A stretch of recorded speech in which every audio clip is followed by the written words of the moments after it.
Hello दोस्तों, हमारा जो यूट्यूब चैनल है स्टडी विद जे कुमार, उसमें आपका स्वागत है। चलिए आज शुरू करते हैं। आज 1500 क्वेश्चन एमसीक्यू के फॉर्मेट में पॉलिटी से पढ़ेंगे, जिसका आज पहला दिन है। ये सीरीज है, कम से कम 20 दिन का सीरीज होगा पॉलिटी का, और प्रत्येक दिन कम से कम 60 से 65 क्वेश्चन हम लोग पढ़ेंगे। ठीक है, तो चलिए शुरू करते हैं। और जिनको जिनको पीडीएफ चाहिए वो study with J Kumar Telegram में सर्च मारिएगा, आपको मिल जाएगा लिंक। उसके बाद ज्वाइन हो जाइए, ठीक है, आपको वहाँ पीडीएफ मिल जाएगा। अब पहला नंबर में क्या है कि भारत में सर्वोच्च किसको माना जाता है? न्यायपालिका को, संविधान को, राष्ट्रपति को और संसद को। तो ये चारों ऑप्शन में से क्या आंसर होगा? संविधान को। और यदि आप कहीं पढ़ लिए हैं तो आप क्या करेंगे, इसको आप इसको एग्जाम जिस तरह देते हैं ना, तो वहाँ पर आता 4 एमसीक्यू के फॉर्मेट में, उसी तरह आप चेक करेंगे कि हम क्या जानते हैं कि नहीं जानते। और आप देखिए कि 60% जो हम लोग पढ़ेंगे आज, उसमें आप कितना सही कर पा रहे हैं। ठीक, तो चलिए शुरू करते हैं। अब गलत होगा तो इसका ये मतलब नहीं कि आप नहीं जानते, जानते हैं। ठीक है, शुरू सीखेंगे और क्या दिक्कत है। चलिए शुरू करते हैं। पहला नंबर हो गया, अब दूसरा नंबर शुरू करते हैं। ठीक है, भारतीय संविधान में कुल कितने भाग हैं? तो कुल कितने भाग हैं बोलिए? 22 भाग है। कितना भाग है? 22 भाग है। आगे देखते हैं। संविधान के किस भाग में मूल अधिकार का उल्लेख किया गया है? तो मूल अधिकार का किस में उल्लेख किया गया? भाग 3 में। भाग 2 में क्या है? नागरिकता से संबंधित। भाग 4 में क्या है बताइए आप लोग? नीति निर्देशक सिद्धांत। और भाग 5 में क्या है वो आप लोग बताएंगे कमेंट सेक्शन में। ठीक है, आगे चलते हैं। भारतीय संविधान में कितनी अनुसूचियां थी? ठीक है, अभी ज़्यादा हुआ कि कम हुआ नहीं, पहले कितना थी? तो कितना थी अनुसूचियां पहले? 8। अभी भी शायद 8 ही है। ठीक है, शायद नहीं, वही है 8 ही। नहीं, अभी 10 हो गया शायद। सुनिए, मूल संविधान में 8 अनुसूचियां थी, अभी 12 अनुसूची है। ठीक है, चलिए शुरू करते हैं। संविधान की 6ठी अनुसूची इनमें से किस राज्य में लागू नहीं होती है? तो किस राज्य में लागू नहीं होती है? मणिपुर, मेघालय, असम और त्रिपुरा। तो क्या होगा? मणिपुर। क्या होगा? मणिपुर। आगे चलते हैं। मौलिक अधिकारों में संशोधन करने में कौन सक्षम है? ठीक है, कि मौलिक अधिकार का उसमें जो संशोधन करने में सक्षम कौन है? तो कौन सक्षम है? संसद सक्षम है। ठीक है, आगे देखते हैं। भारतीय संविधान निम्नलिखित में से कौन सी नागरिकता प्रदान करती है? तो जो भारतीय संविधान है वो एकल नागरिकता प्रदान करती है। क्या प्रदान करती है? एकल नागरिकता। भारतीय संविधान के किन अनुच्छेदों में नागरिकता संबंधी प्रावधान किया गया है? तो किसमें? 5 से 11 अनुच्छेद में। ठीक है, वही जो भाग 2 में है। ठीक है, अच्छा इसमें देख लीजिए। 5 से 11 जो आता है वो भाग 2 में आता है। 12 से 35 जो आता है भाग 3 में आता है। 1 से 4 भाग 1 में। और 36 से 51 नीति निर्देशक सिद्धांत जो भाग 4 में। ठीक है, आगे देखते हैं। भारतीय राज्यों को भाषाई आधार पर पुनर्गठन किस वर्ष किया गया था? तो किस वर्ष किया गया था आप लोग बताइए, बता दिए होंगे। चलिए 1956 में। आगे देखते हैं। किस देश में दोहरी नागरिकता के सिद्धांत स्वीकार किया गया है? तो किस देश में? भारत में तो एकल नागरिकता है, तो किस देश में दोहरी नागरिकता है? वो क्या है? संयुक्त राज्य अमेरिका में। आगे देखते हैं। संविधान के प्रथम अनुच्छेद के अनुसार भारत है क्या है? यूनियन ऑफ स्टेट है। क्या है? यूनियन ऑफ स्टेट, राज्यों का संघ। तो राज्यों का संघ मतलब क्या होगा? मतलब यूनियन ऑफ स्टेट, वो उल्लेख किया गया प्रथम अनुच्छेद में। ठीक है, आगे देखते हैं। भारतीय संविधान भारत का वर्णन किस रूप से करता है? तो क्या करता है? राज्यों के संघ के रूप में करता है। क्या करता है? राज्यों के संघ के रूप में करता है। ठीक है, आगे देखते हैं। निम्नलिखित की संविधान के निम्नलिखित अनुसूचियों में कौन सी दल बदल विरोधी कानून से संबंधित है? तो कौन सा है? दल बदल 10वीं। कौन सा है? दल बदल 10वीं। 11वीं कौन सा है? और 9वीं कौन सा है? और 8वीं कौन सा है? आप लोग बताएंगे कमेंट में। ठीक है, क्या कि आप लोग भी पढ़ते हैं कि नहीं पढ़ते हैं, वो सर्च मारना पड़ेगा, गूगल कीजिए। हाँ, तो बुक होगा तो बुक सर्च मारिए। ठीक है,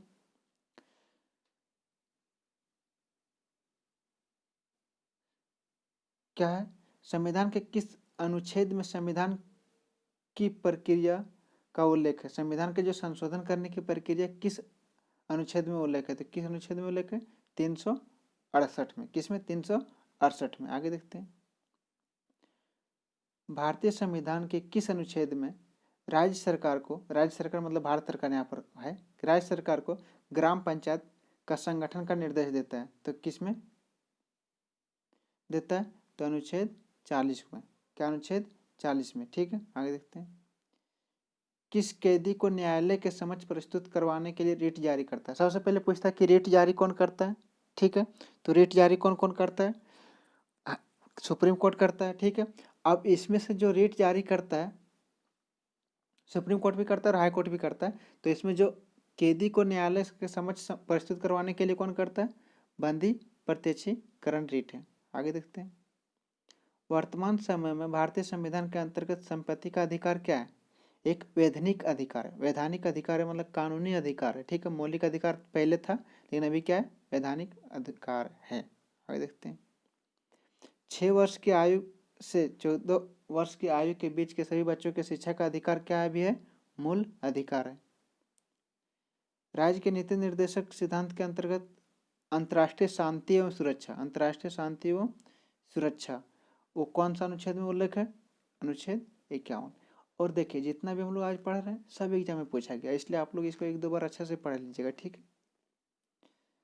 संविधान में कल्याणकारी राज्य का आदेश दिया जाता है, तो कौन देता है कल्याणकारी राज्य का आदेश? नीति निर्देशक सिद्धांत। भारत में मूल्य कर्तव्य कब समाविष्ट किए गए थे? तो मूल्य कर्तव्य कब समाविष्ट किए गए थे? 1976 में। ठीक है। भारतीय संविधान में मौलिक कर्तव्यों की सूची निम्नलिखित में से किस भाग में जोड़ी गई थी? तो मौलिक जो कर्तव्य तो भाग 4 में ही जोड़ी गई थी। ठीक है, आगे देखते हैं। संसद को भंग करने के लिए कौन सक्षम है? संसद को भंग करने के लिए कौन सक्षम है? तो कौन सक्षम है? राष्ट्रपति सक्षम है। ठीक है, आगे देखते हैं। निम्नलिखित में से कौन संसद का अन्य भाग नहीं है? मतलब संसद में से कौन, इसमें संसद जो बनता है उसमें कौन भाग नहीं है? तो राष्ट्रपति है, लोकसभा है और राज्यसभा है, उपराष्ट्रपति नहीं है। तो इसका आंसर क्या होगा? उपराष्ट्रपति। संसद के दोनों सदनों का सत्रावसान कौन करता है? तो संसद के दोनों सदनों का सत्रावसान कौन करता है? तो कौन करता है? राष्ट्रपति करता है। ठीक है। भारत के पार्लियामेंट का उद्घाटन कब हुआ था? 1919 में, 1921 में, 1923 में, 1927 में। तो कब हुआ था? 1927 में। भारत के कार्यपालिका का अध्यक्ष कौन होता है? तो भारत के कार्यपालिका का अध्यक्ष कौन होता है? राष्ट्रपति होता है। कौन होता है? राष्ट्रपति होता है। भारतीय संविधान के अनुसार देश का प्रथम नागरिक कौन होता है? तो देश का प्रथम नागरिक कौन होता है? राष्ट्रपति होता है। भारतीय सेनाओं का सर्वोच्च सेनापति कौन होता है? यह भी राष्ट्रपति होता है। राष्ट्रपति का निर्वाचन किस प्रकार से होता है? प्रत्यक्ष रूप से, अप्रत्यक्ष रूप से, मनोनयन रूप से, किस प्रकार से होता है? तो क्या होता है? अप्रत्यक्ष रूप से होता है। राष्ट्रपति पद के चुनाव के संबंधी विवाद किसे निर्देशित किया जाता है? जो राष्ट्रपति का पद के लिए चुनाव होता है तो उसमें जो विवाद हो सकता है या तो होगा, तो इसका जो देख रेख करेगा वो कौन करेगा? उच्चतम न्यायालय करेगा। कौन करेगा? उच्चतम न्यायालय करेगा। ठीक है। निम्नलिखित में से राष्ट्रपति नियुक्त नहीं करता है, मतलब 4 जो दिया योजना आयोग, वित्त आयोग, राजकोषीय भाषा आयोग और संघ लोक सेवा आयोग, उसमें का जो उसका हेड होता है तो उसमें कौन नियुक्त नहीं करता? राष्ट्रपति। तो किस में नियुक्त नहीं करता राष्ट्रपति? योजना आयोग में। इसमें करता है, इसमें करता है, इसमें भी करता है, लेकिन योजना आयोग में नहीं करता। आगे देखते हैं। राष्ट्रपति का रिक्त स्थान कितना महीना तक रह सकता है? बोलिए, तो कितना महीने तक रह सकता है रिक्त स्थान? 6 महीना। 6 महीने से अधिक नहीं रह सकता है। ठीक है, आगे देखते हैं। राष्ट्रपति को लोकसभा में किन 2 सदस्यों को मनोनीत करने का अधिकार है? जो लोकसभा में जो पूछेगा कि लोकसभा में कितने सदस्य को मनोनीत किया जाता है, तो कितना बोलेंगे? 2। और वो 2 लोग कौन है? वो कौन है? Anglo Indian. आगे देखते हैं। अध्यादेश जारी करने का अधिकार राष्ट्रपति का कौन सा अधिकार है? जैसे राष्ट्रपति का बहुत सारा अधिकार है, प्रशासनिक, न्यायिक, विधायी, व्यक्ति, तो इसमें से 4 में से कौन है अध्यादेश जारी करने का? तो कौन है? विधायी अधिकार।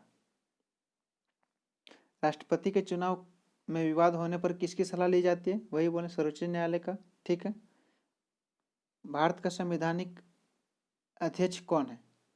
भारत का संवैधानिक अध्यक्ष कौन है? तो भारत का संवैधानिक अध्यक्ष कौन होगा? राष्ट्रपति होगा। भारत में राष्ट्रपति भारत में राष्ट्रपति राज्यसभा के कितने सदस्यों को मनोनीत करता है? तो राज्यसभा में कितना 12 और लोकसभा में कितना 2, जो एंग्लो इंडियन है। युद्ध की घोषणा, अशांति का फैसला करने का अधिकार किसके पास है? तो किसके पास है? राष्ट्रपति के पास है। ठीक है। भारत के राष्ट्रपति के पास कौन सी वीटो शक्ति है?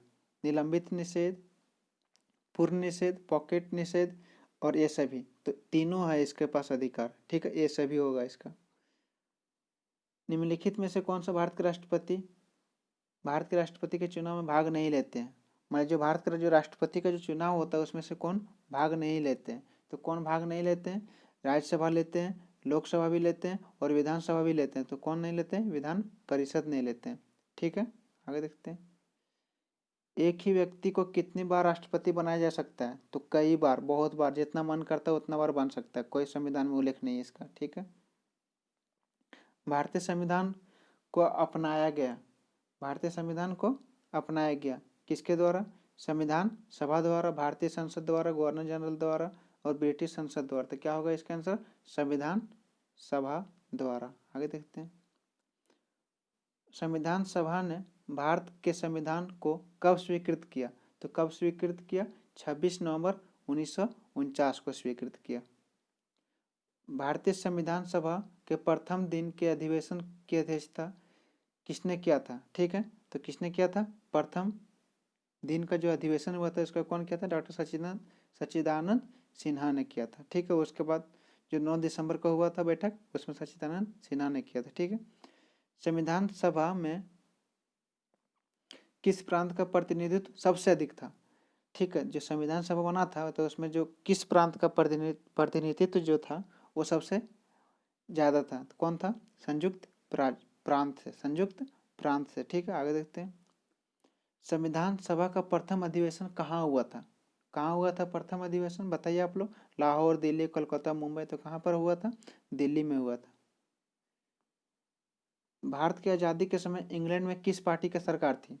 तो भारत की जब आज़ादी हुआ था उस समय इंग्लैंड की जो पार्टी थे वो कौन सा थे? Labour party. पार्टी का सरकार था, वहाँ का जो पीएम बना होगा वो लेबर पार्टी से। ठीक है, आगे देखते हैं। भारत की संविधान सभा किसके अनुसार गठित किया गया था? क्रिप्स मिशन के द्वारा, माउंटनबेटन के द्वारा, साइमन आयोग द्वारा और कैबिनेट मिशन द्वारा। तो क्या होगा इसका? कैबिनेट मिशन द्वारा संविधान सभा की गठित किया गया था। ठीक है। मार्लियामेंटो बिल किस वर्ष आया था? तो मार्लियामेंटो बिल किस वर्ष आया था? 1909 में। कब आया था? 1909 में। और एक है चैम्सफोर्ड, क्या है उसका नाम भूल जा रहा है, चैम्स से शुरू है, वो 1919 में आया था। ठीक है, आगे देखते हैं। रेगुलेटिंग एक्ट पारित किया गया था, तो कब पारित किया गया था? 1773 में। ठीक है, आगे देखते हैं। भारत का संविधान किस प्रकार का है? ना अधिक कठोर है ना अधिक मुलायम है। ये होता है ना, मतलब ना ही अधिक स्ट्रिक्ट है और ना ही अधिक सॉफ्ट है। तो क्या हो जाएगा? नम्य और अनम्य। आगे देखते हैं। विश्व का सबसे बड़ा लिखित और सर्वाधिक व्यापक संविधान किस देश की है? तो किस देश की है? भारत की है। भारतीय राजनीतिक व्यवस्था में इनमें से कौन सर्वोच्च है? जो राजनीतिक व्यवस्था है उसमें सबसे सर्वोच्च कौन है? तो आप लोग बताइए। सर्वोच्च न्यायालय है, संविधान है, धर्म है और संसद है। तो क्या होगा इसका आंसर? संविधान है। कौन है? संविधान है। ठीक है, आगे देखते हैं। भारतीय संविधान में संघवाद किस देश से लिया गया? संघवाद, तो संघवाद किस देश से लिया गया? कनाडा से लिया गया। ठीक है, आगे देखते हैं। भारत के संसदीय प्रणाली प्रभावित है, तो संसदीय प्रणाली किससे प्रभावित है? बताइए आप लोग। इंग्लैंड से प्रभावित है। किससे प्रभावित है? इंग्लैंड से प्रभावित है। ठीक है। ठीक है दोस्तों, आज इतना ही। यदि वीडियो आपको पसंद आया होगा तभी इसको लाइक करें, और पसंद नहीं होगा तो क्या करेंगे? डिसलाइक करेंगे। और यदि आपको पसंद आया होगा तो क्या करेंगे? इसको शेयर जरूर करेंगे, और शेयर करके आप अपने दोस्त के पास भेजिए, पढ़ेंगे और क्या। ठीक है, थैंक यू।